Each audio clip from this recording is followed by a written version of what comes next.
Mga katanungan, sasagutin, mga alalahanin, lilinawin. Ito ang programang tulay nyo sa serbisyo publiko. Ako po ang inyong kapatid Cheryl Cosim. Sagot kita. At napapakinggan nyo po kami sa Radyo 5, 92.3 True FM. Dito tayo sa totoo. At live din po tayo sa Facebook page ng True FM. Please do follow us on Facebook. At ngayong araw po ng Lunes, kamusta po ang inyong unang araw ng trabaho? Sana po'y punong-puno tayo ng energy at nakapag-recharge. At na-celebrate po natin ang ating Mother's Day kasama ang ating mga mahal na ina at naipaabot po natin sa kanila kung gaano natin sila kamahal. Well, Lunes na naman, simula na naman po ng ating work week. Samahan niyo po kami sa loob ng isang oras ng tanungan at sagutan. At today, usapang edukasyon po tayo mga kapatid. Ayon po sa report ng Philippine Institute for Development Studies, isa lang sa kada 5 senior high school graduates ang nakakahanap ng trabaho. Para matugunan yan, nakipag-partner po ang DepEd sa iba't ibang ahensya gaya po ng TESDA. Plano nilang i-integrate ang skills training sa senior high school curriculum. Paano naman kaya ito makakatulong sa mababang employability rate? Alamin natin mamaya, kasama po ang guest mula po sa TESDA. Kaya kung kayo po ay may mga katanungan, i-post nyo na po yan sa ating live stream kasama ang inyong sagot sa ating question of the day. Anong practical skills ang dapat matutunan ng mga kabataan? Kasi di po ba, ang purpose nga ng pagkakaroon natin naging hanggang grade 12 yan ay para after nila ng high school, mayroon silang choice. 18 years old na sila na pwede na sila sana dapat na makakahanap ng trabaho or maaari pa rin po sila syempre maganda makapagpatuloy ng kolehiyo. Pero parang nawawala po, nade-defeat yung purpose na kaya tayo nag K-12 para mas maging hireable, no? Ma-hire po ng mabilis yung mga senior high school graduates. Kaya lang lumalabas sa statistics, parang hindi po nagwo-work doon. At the last time po na kasama natin ang TESDA, ayun na nga ang plano para mas magandang mga skills ang kanilang ituturo, yung mas mga in-demand na skills para after senior high school, madaling makahanap po sila ng trabaho. Mamaya po yan ang ating i-discuss. Please join us sa ating episode for today kung kayo po ay may mga concern, may mga katanungan, sagot po sa ating question of the day. Post nyo po yan sa ating live stream at mamaya po isasagutin natin yan isa-isa. Or maaari rin po kayong tumawag sa ating tanungan hotlines 8631-5788 or sa 8631-6674. Again, that's 8631-5788 or sa 8631-6674. Pero bago po tayo mag-usap ukol nga po dyan sa mga different skills na maaaring ipasok po para sa mga senior high school, punta muna po tayo sa ating segment na Pinoy Connect.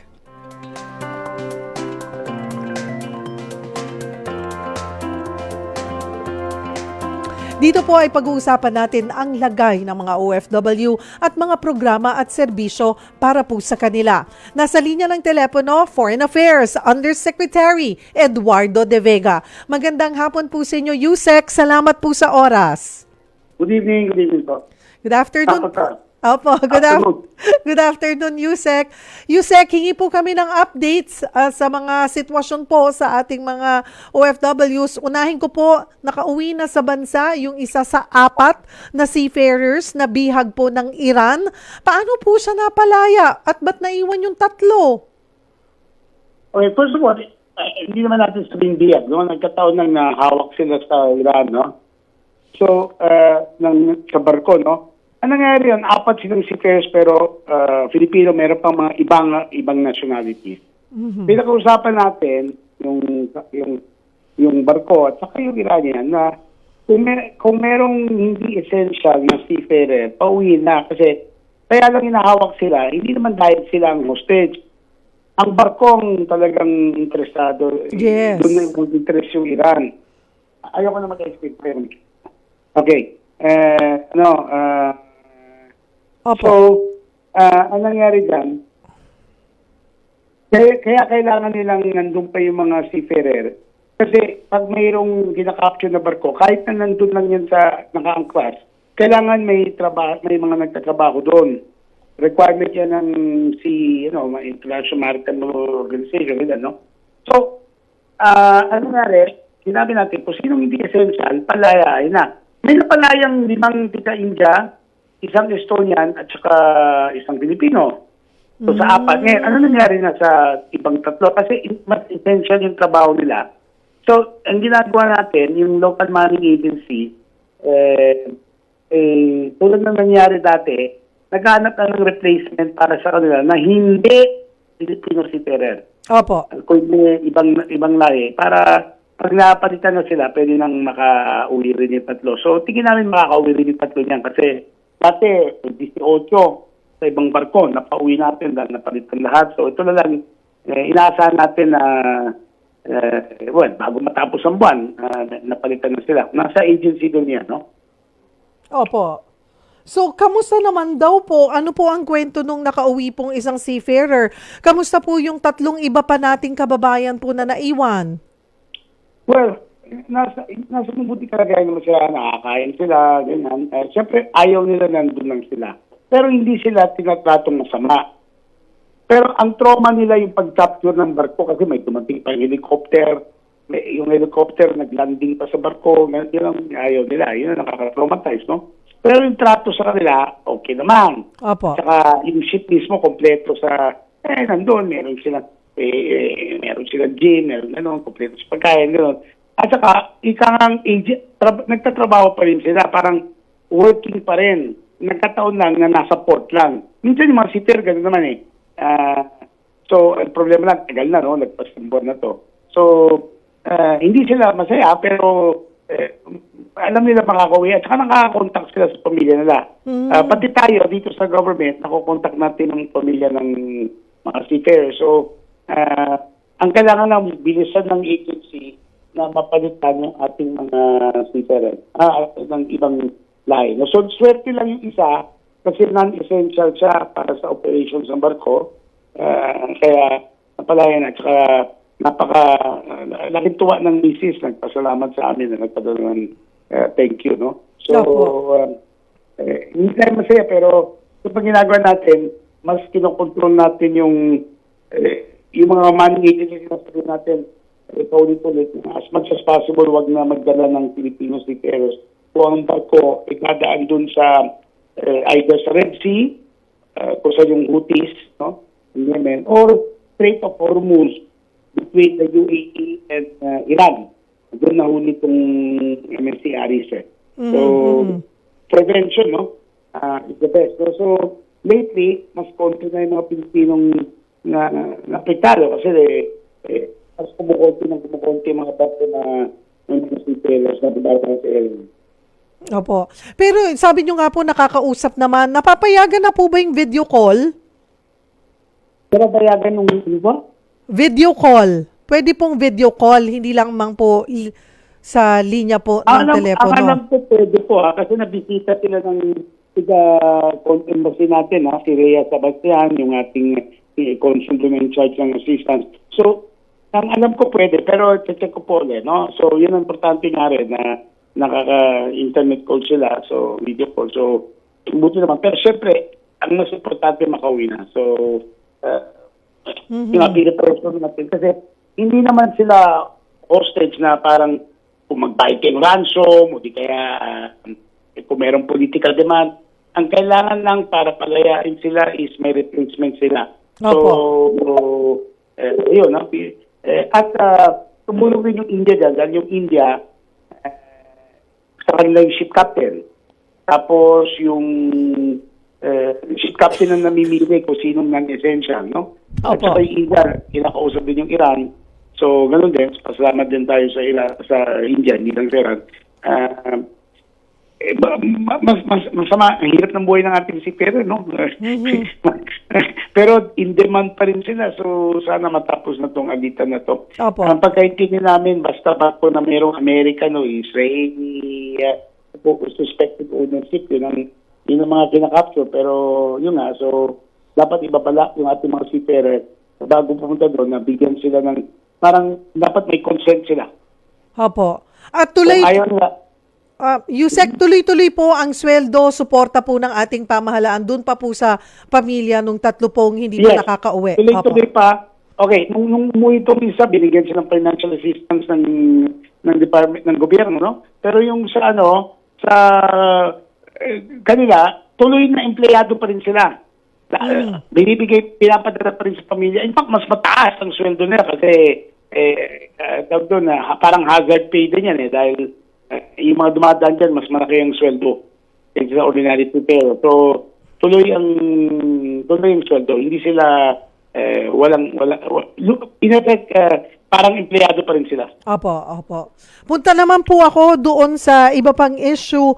Puntahan ko po yung plano raw po nating higpitan yung pagpasok ng mga Chinese tourists. Pagdating po sa visa, ano po ba ang development on that?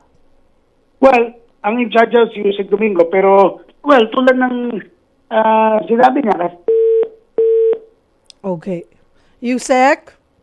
Okay, tatawagan po natin ulit, na putol lamang po tayo sa linya ng telepono, which is good news po, dahil nga po isa dun sa 4 ay nakauwi na, but then again, nandun po, narinig natin si Yusek De Vega, yung assurance na maayos po ang pamilya nung 3 iba pa, yung sitwasyon ng 3 iba pa pong seafarers po natin, at sinabi rin niya na tanging hinihintay lang naman ay yung makakapalit ng 3. At least mayroon pong komunikasyon, yung 3 naiwan doon sa kanilang pamilya at maging sa ating pamahalaan. Again, balik na po tayo kay Yusek De Vega. Yusek! Kasi ang dahilan, no? Opo. Hello, nandito pa ako. Opo. Go ahead po. Magkakaroon tayo ng bagong visa requirements para sa mga turista. Ang inaano natin, by the way, paliwanag lang, hindi namin sinasabi na kaya natin ginagawa to dahil galit tayo sa Chinese. Opo. Hindi po. Ang dahilan yan, ang dahilan yan, kasi nga, merong mga nag-operation ng illegal offshore yung mga pogo Yes, Kasi opo. meron, ang tingin ko, alam nyo, meron. Opo. Mag-drive lang kayo dito, may nakikita kayo parang, alam nyo, no? Kaya, nirereklamo rin ng Bureau of Immigration na minsan, parang may mga fake visas tong mga dumadating na Filipinos, Chinese na may tourist visa. Kaya, iniintay natin yung lalabas yung aming bagong visa arrival. So, pero hindi po yan dahil ayaw natin ng Chinese o may gera tayo sa China. No? Pero kailangan din protection din sa ating security dahil nga yung mga POG operation or merong mga Chinese daw na dumadating with fake visas. Mhm. So, kasi, kunyari, yung group visas, hindi kailangan ng personal appearance kung group. So, parang kunyari, 3, gawin natin, maaaring iakyat up to 10 ang requirement para group visa. So, parang ika nga ipapaganda natin yung mga regulation para hindi na pagsamantalaan. Pero hindi ibig sabihin, hindi welcome ang mga foreigners sa atin. No? Kailangan natin ipaliwanag yun. Kasi tuloy pa yung interest. Nakita ko several months ago, nandun ako sa Guangzhou, sa Macau, merong mga legitimate Chinese tourists na pumupunta dito. Hindi yun ang ating concern. Ang concern natin yung mga pupunta dito para magtayo ng illegal business. Yes. So, gano'n. At saka siyempre, nanawagan din yung ating mga Senado, yung House, National Security Council. So parang, parang tugon lang ng DFA yan dahil sa situation. Pero, ulit ko po hindi natin sinasabi dito na sinusuka natin yung mga Chinese nationals, no? Kasi we try to be friends to all countries. Pero, siyempre, security comes first. At saka Yusek, for their protection na rin po yun, diba? Hindi lang naman sa ating kasi bansa. baka pag pumunta dito, mabiyang konti. Kasi po, yung mga pogo niyan, yung mga dito, nabalitaan nyo yung last year, di ba? At saka 2022, active kami na may inuuwi mga na Pilipino na illegal traffic. Pupunta kunyari sa Thailand, tapos galing doon, kung saan sa dinadala para magtrabaho sa mga kono ng mga scamming operations. Dinaramdam namin na mayroong kabaligtaran, meron naman dito sa Pilipinas, nahuhuli ng BI, mga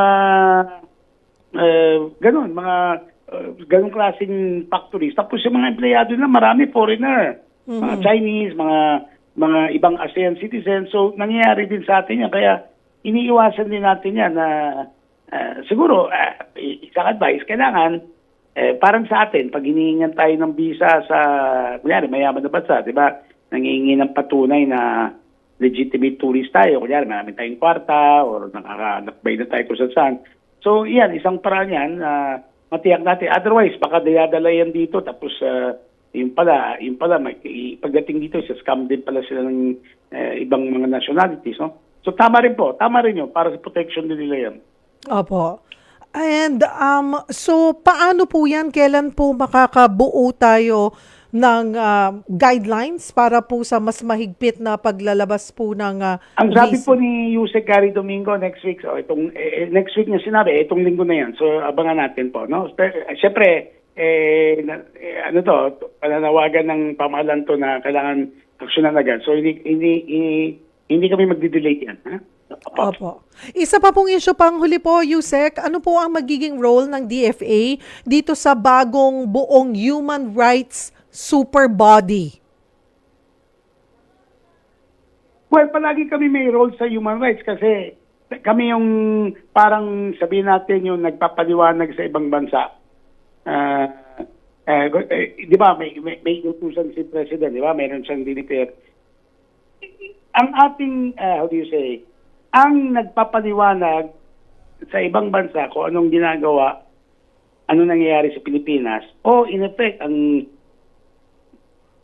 yung bibigay ng paliwanag, parang protections, ang nagpapaliwanag sa ating mga human rights actions, palaging yung ating mga DFA officials sa ibang bansa. Kunyari, halimbawa sa Geneva, yung Human Rights Council nandun. Meron tayong embassy or mission doon.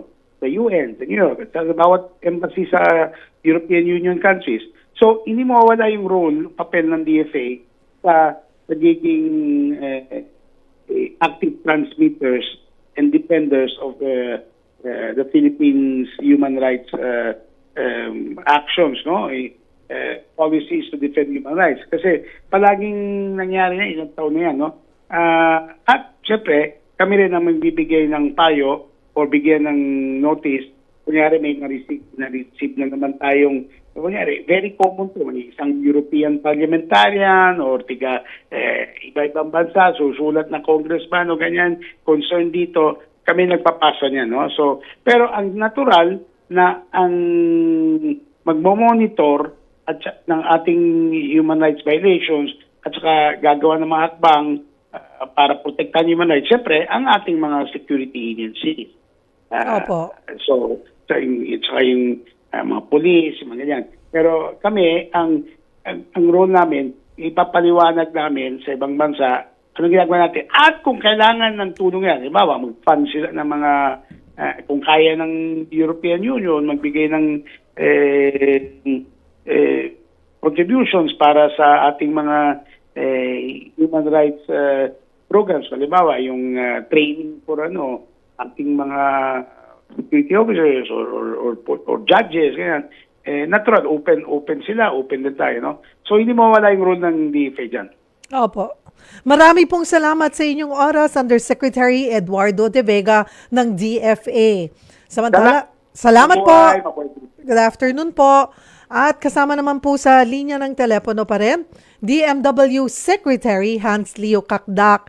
Sec, Kakdak, magandang hapon po. Salamat po sa oras. Magandang hapon, Michelle, sa inyong mga tagapakinig, tagapanood. Magandang hapon din po. Sec, kumusta ang pagiging kalihim ng Department of Migrant Workers? Okay lang po. Kakagaling ko lang sa isang pagpupulong kasama ng ilang mga miyembro ng Kamara, the representative tungkol sa mga issues and concerns about OFWs.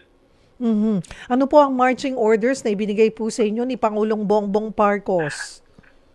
Yes, si President, of course, alam naman natin si ating mahal na Pangulo has a very, very clear and strong mandate from OFWs all around the world nung halalan. Kaya top of mind sa kanya, nasa puso niya ang kapakanan ng OFWs. Simple lang, 2 words, protect OFWs. Bigyan sila ng sapat na mga serbisyo, ganap na mga serbisyo at mga programa para mapaglingkuran sila kanilang mga pamilya. Yan ay special directive ng ating Pangulo, yung tulong na mabibigay natin sa mga pamilya kasi hindi naman mapapagkaila na bagong bayani ng ating bayan yung mga OFWs in terms of yung tulong nila sa kanilang pamilya, komunidad at sambayanan. Pero yun nga, yung kanilang mga pamilya na naiwan sa Pilipinas ay kailangan din ng tulong para maramdaman nila yung tinatawag na gains o yung positive effects ng overseas employment at hindi dapat sila maapektuhan ng mga posibleng adverse or negative effects ng overseas employment. Nananawagan po ang migrante na palawakin yung saklaw ng Action Fund. Kasama ho ba ito sa inyong priorities, Sec?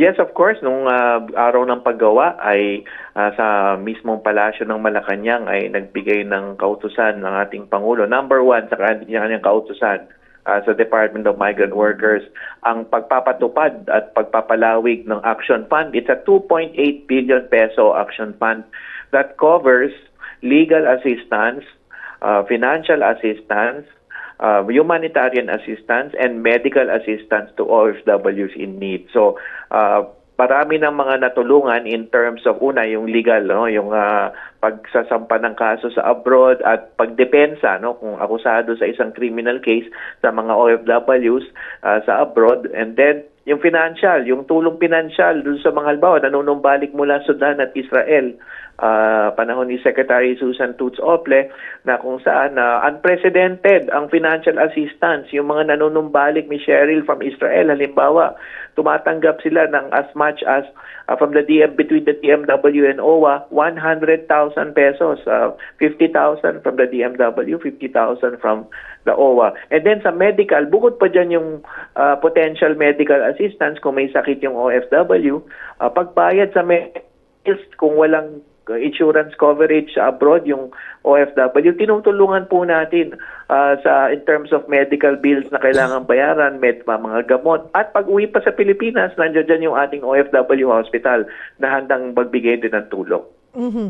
Yun po, magkano po ulit? Mahigit 2 billion, 2.4 billion. Yes, 2.8 billion. Yes. Sa dami po ng nasasaklawan nun, parang kulang. Yung 2.8 billion, Sec.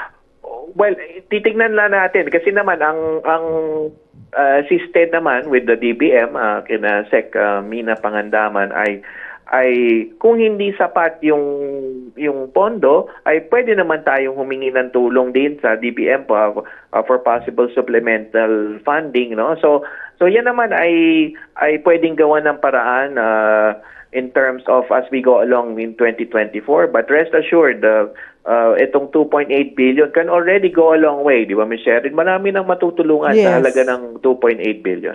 Opo. Balak nyo rin daw po, Secretary Kakdak, na i-streamline o i-digitalize yung mga proseso po sa DMW.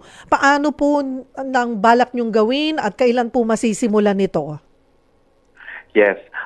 Sa ngayon, meron ng existing digitalized process, lalo na yung tinatawag sa Overseas Employment Certificate ang DMW, in the course of the last 7-8 years, marami ng electronic clearances na na-issue. However, meron pa ring lalong area of improvement, lalo pwede pa natin palalawigin, lalo na nung time ni Sec Toots na simulan niya yung tinatawag na OFW Pass, which is essentially a clearance that is issued through a smartphone.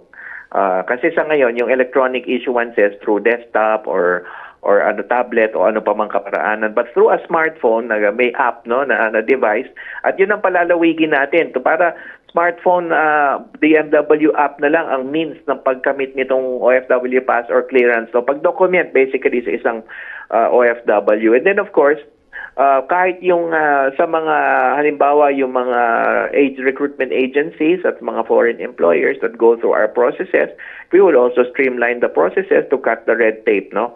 In essence, nananalig tayo dun sa sinasabi ng ating Pangulo para sa ating mga OFWs. Provide them, roll out the red carpet and not provide or not entangle them in red tape.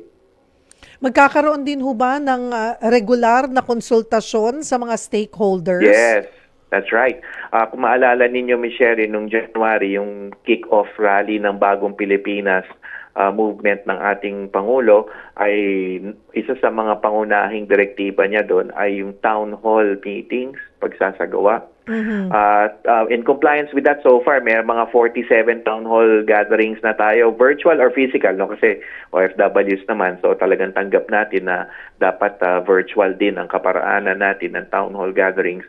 So meron na ho tayong mga nakondak na 47 at lalo pa nating pararamihin ito kasi wala nang tatalo pa sa constant, sa palaging komunikasyon, di ba? That is the Filipino way. Basta tayo ay parating nag-uugnayan at nagko-communicate at nag-uusap, ay naiibsan po natin ang mga agam-agam, concerns, mga suliranin. So, yan po talaga ang isa sa mga pinaka punot dulo ng aming mga programa, yung consultation process, yung social dialogue na tinatawag, which is essentially a dialogue or a discussion between stakeholders in overseas employment. At hindi lamang yan, pati sa international sphere, pati sa pakikipag-usap sa mga ibang bansa through bilateral discussions, negotiations, yung labor diplomacy na tinatawag, regional discussions in the ASEAN level, and multilateral discussions to the United Nations, fora, and International Labor Organization, ILO, and other international fora.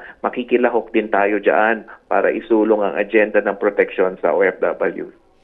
Well, Secretary Kakdak, patuloy po kaming hihingi po ng update sa inyo sa iba pang development po, dyan po sa DMW at sa mga sitwasyon pa po ng ating mga kapatid. Thank you for taking the time. Kung dati busy ka na, mas lalo ka pang busy ngayon, Sec. Yes, Miss Cheryl, but I will of course try my best to allocate time, lalo na sa inyo. Laking bagay po na ang mga kasama natin, partners natin sa media tulad sa inyo, nagigig tulay between ourselves and our DRFWs and OFW families. Kailangan po talaga namin paunlakan ang pagkakataon na makadaupalad kayo kasi we want the opportunity to communicate our message to our dear OFWs and OFW families. So maraming salamat po. Opo, at baka pag maluwag-luwag po kayo, maimbitahan po namin kayo ng live dito po sa studio, Sec. Sure. Okay po yun. Schedule po natin. Thank you, Sec. Salamat po. Michelle. God bless po. Yan po si Secretary Kakdak ng DMW. Mga kapatid, it's 4:32 in the afternoon. Kung kayo po ay may mga gustong idulog, maaari po kayong sumali sa ating discussion, sa ating pagbabalik. Pag-usapan po natin yung mga skills na pwede pong i-offer ng TESDA sa senior high school. Makakasama po natin ang TESDA. Post na po kayo ng concerns ninyo. Tawag na po kayo sa ating tanungan hotlines 863-15788 or 863-16674. Huwag po kayong bibitaw. Magbabalik po ang programang Sagot Kita. Nagbabalik po ang programang Sagot Kita. Kasama po inyong lingkod Cheryl Cosim. Ang ating question of the day, anong practical skills ang dapat matutunan ng mga kabataan? Kasama na po natin sa linya ng telepono si Elcid Castillo, ang Executive Director po ng TESDA. Hello po! Hello po, Miss Cheryl. Magandang hapon po. Thank you for joining us, sir. At, My pleasure, ma'am. Opo, ito nga po ang gusto nating pag-usapan, yung curriculum po, dun sa mga grade 12 students ng ating senior high school. Una po sa lahat, ano po ba itong joint memorandum circulars na inyo pong nilagdaan kasama ang DepEd? Ano po ang layunin at kahalagahan po nito? Opo, nung nakaraang Biyernes po, ang TESDA, DepEd, DOLE at saka CHED ay bumirma po ng isang joint memorandum circular upang i-embed po or ilagay yung TVET sa senior high school natin na curriculum. Ito po yung isang policy shift upang magkaroon tayo ng mas inklusibo, flexible at saka comprehensive na education system dito po sa Pilipinas. And yung tinitingnan ho natin kung ano yung mga kwalipikasyong Tibet ang pwedeng mailagay doon sa ating curriculum. Ito ay upang ma-enhance po yung capacity at mga competencies ng ating mga kabataan, ng ating mga learners, ng ating senior high school graduates, para po in preparation for the real world of work. Kasi po, there have been some studies already, katulad nung ginawa ng Philippine Institute for Development Studies and yung sa DOLE na Job Street Survey, nagpapakita po na kailangang ma-improve ang competencies and capabilities of our senior high school students. Opo, kasi kung pagbabasihan po natin, yung report po ng Philippine Institute for Development Studies, isa lang sa kada 5 senior high school graduates ang nakakahanap ng trabaho. Di ba ang purpose nga po, kaya tayo hanggang nag-grade 12 para kung mas gusto nilang magtrabaho na, mataas po yung chance ang makahanap sila ng trabaho kasi pag graduate nila ng senior high, 18 years old na po sila. Oho. So, ganyang aspeto ho tinitingnan ho natin kasi gusto nating tulungan ang ating mga learners para po magiging workforce ready ho sila at saka mag-improve ang kanilang employability. Yung iba naman po kasi sa kanila pupunta ng higher level education, college, pero may dala din silang skills na pwede nilang magamit at any point in their life. May iba pa po bang ahensya ng pamahalaan na inyong makakasama sa pagpapatupad po nitong memorandum circulars na ito? Oho. Ang kasama ho natin, si DepEd, siyempre, dahil basic education. Then Commission on Higher Education, upang titingnan din paano yung pag nilagyan natin ng TIFED, paano sila pupunta ng kolehiyo later on. At saka, of course, the Department of Labor and Employment, para naman po doon sa pag-link sa ating mga graduates, sa ating mga learners into employment. Paano po natin masisiguro yung kalidad ng assessment process at certification ng technical and vocational livelihood track mula po sa kasunduang ito? Sa TESDA po kasi may establish po tayong quality assurance mechanism.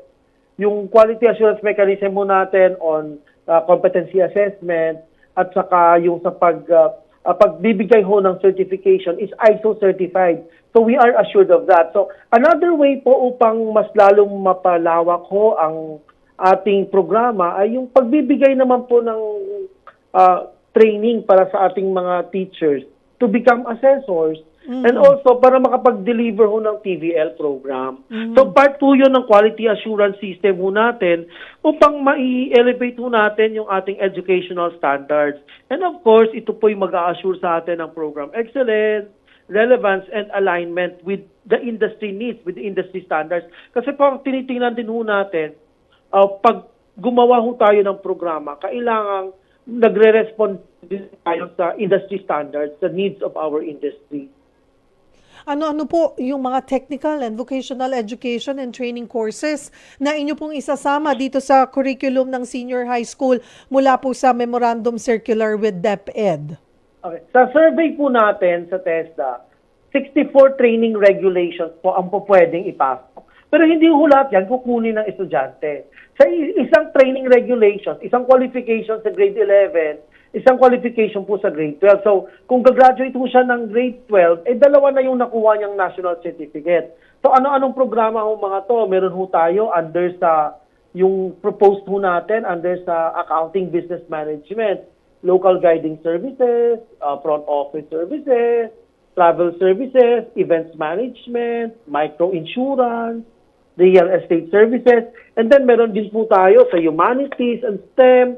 Yung sa STEM po, kasama yung data collection ho natin, yung mga programa natin sa automotive, sa painting, PV systems installations, and then sa general sa gas ho natin, andan yung contact tracing, may bookkeeping ho tayo ng mga programa, and of course, kasama din po yung sa pre-maritime, na ships catering, at saka marine electricity, and for sports naman po, yung lifeguard services. So, ito po ay na-survey ho ni TESA and patuloy ho nating tinitingnan yung ating universe of training regulations. How many of these training regulations ang pwedeng mai-embed doon po sa kanilang training? At then, ang pag-identify po nito later on is based naman po sa pangangailangan ng mga industriya sa kanilang area. Kasi po, we also look at the key employment generators. So, halimbawa po sa NCR, ano yung mga malalakas na mga industriya? At yung programang na makapagbigay naman po ng training for our learners to become employed on those specific sectors. Yun pong ating ipopropose na mailagay po ng TESDA at saka ng DepEd. Sa kasalukuyan po, ano-ano po ba yung mga academic tracks na maaaring pagpilian ng mga senior high school? Well, sa current na estado po tsaka sa struktura ng senior high school, andyan pa rin po yung ABM, yung humanities, yung STEM, science, technology, and mathematics, then yung sa GAS, pre-maritime, at saka arts and sports na mga strands and tracks. So ito pa din po yung existing ng DepEd na mga areas under the senior high school. Separate pa rin po dito yung existing na TVL, yung TechVoc and Livelihood track. Ongoing pa din po yun. Ano po, so paano po yung mga nasa non-TechVoc tracks? Pwede rin ba kumuha po ng trainings? Yes, ma'am. That is the purpose po ng ating Joint Memorandum Circular. Yun pong intent na para naman po yung mga hindi kumukuha ng TechVoc track, katulad yung sa General Academic, sa ABM, sa sports, ay magkakaroon din ho sila ng access to our training program, magkakaroon din po sila ng national certification. At yung programa po ay i-embed dun sa kanilang regular offering ng DepEd. Libre rin po ba yung assessment? Ano po yun? Libre po ba yung assessment sa TESDA? Ay, sa ngayon po ma'am, ang very good news po kasi yung mga TVL ho natin na senior high school graduates sa public school ay nalagyan ho ng budget sa General Appropriations Act ng ating Kongreso, Senado, at yun po ay nakatuon para po sa free assessment ng ating mga TechVoc learners sa senior high school. So sa ngayon po, we have a budget of na ilagay ho sa TESDA budget, more than 400 million para po mabigyan ng free assessment ang ating mga TVL learners sa public schools. Yun pong, ano naman po, trainings pagdating po sa teachers. Yun po ay libre din. Opo, may budget din po na nilagay ang ating na nasa sa GAA natin, General Appropriations Act. There's also a budget na nakalaan upang mabigyan ng training. So ngayong taon po magsisimula, pero considering madami hong mga teachers natin, hindi mo lahat matitrain natin agad-agad. So by batches po yan, and then we're hoping that in the succeeding years ay malagyan pa din po ng budget yung para training naman po ng ating mga teachers. Kailan po inaasahang magsisimula po ito? Magiging effective na po ba ito this coming school year? Yung free assessment po ngayong taon po, para po to sa mga graduate ngayong June. So, matutuloy na po yun. Yung para naman po sa training ng ating teachers, magsisimula na rin ho tayo. Kinakausap lang ho natin ang ating mga colleagues from the Department of Education, paano po yung setup. Pero yung sa pilot implementation po ng senior high school embedment, ay tinitingnan ho natin magsisimula siya for school year 2025 to 2026 pilot. Okay, mensahe na lamang po natin sa ating mga kababayan na nakatutok po sa atin ngayon. So ito po ay programa ng ating gobyerno. We presented this to our President, and sabi nga po ni Presidente Bongbong Marcos, posible to pero maraking tabahong gagawin nyo. So, pero tayo naman po ay sa gobyerno, sa education sector, ay nagtutulungan, nag-uusap-usap upang ito po ay mas lalong mapaigi ang pag-implement ng ating programa. Babatiin ko lang po, sasabihin ko lang po na mula sa aming secretary sa TESDA, Suharto Timanguda Dato PhD, pinapaabot niya ho lahat ng mga nakikinig ng programa niyo, Miss Cheryl, na talagang para po to sa bayan. Kasi nga po, sa bagong Pilipinas sa TESDA, lingap ay maaasahan. Marami pong salamat. Siguro po pag mas plansyado na po at nasimula na nga pong i-implement ito, ay maimbitahan po namin kayong live dito po sa studio or si Sec po. Yes po, that would be our pleasure, ma'am. Salamat po. Marami pong salamat, Sir Elcid Castillo, TESDA Executive Director. Magandang hapon po sa inyo. Huwag po kayong bibitaw mga kapatid, magbabalik pa ang programang Sagot Kita. Nasa huling bahagi na po tayo ng ating programang Sagot Kita at dito na po tayo sa messages ng ating mga netizens bago po tayo magpaalam. Marami pong salamat. Ito, pabati, Roberto Ignacio, magandang hapon. Pakibati naman po yung dating guru ko na si Anthony Navas. Kasi ika-37th na kaarawan niya po ngayon. Salamat po. Present po ako palagi sa Pasay City. Mula sa Pasay City. Thank you, Robert.